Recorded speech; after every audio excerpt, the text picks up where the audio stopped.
ஆண் பிள்ளைங்க வேணும்னா அப்பா அம்மா 2 பேரும் புண்ணியம் பண்ணிருக்கணுமா. பெண் பிள்ளைங்க வேணும்னா பரம்பரையே புண்ணியம் பண்ணிருக்கணுமா. என் பரம்பரை என்ன பாவம் பண்ணுச்சோ தெரியல, எனக்கு பசங்களா வந்து பிறந்துட்டானுங்க. இவனுங்க பண்ற அலப்பறை இருக்கே அலப்பறை, அதை கூட விடுங்க. ஒரு அப்பன் வேலைக்கு போறானே, அவன் சாப்பிட்டானா, என்ன பண்றான், நல்லா இருக்கானா, ஒன்னும் கண்டுக்கிறது இல்ல.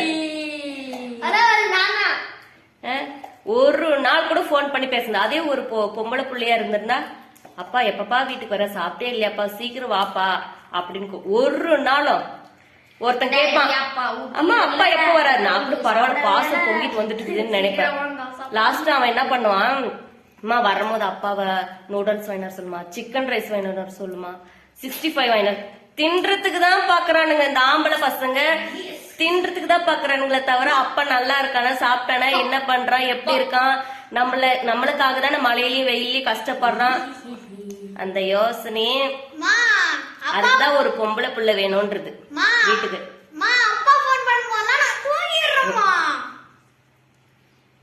பாருங்க இப்படி எல்லாம் இருக்காங்க. அப்பா போன் பண்ணும்போது எதுவுமே சொல்ல மாட்டேன்.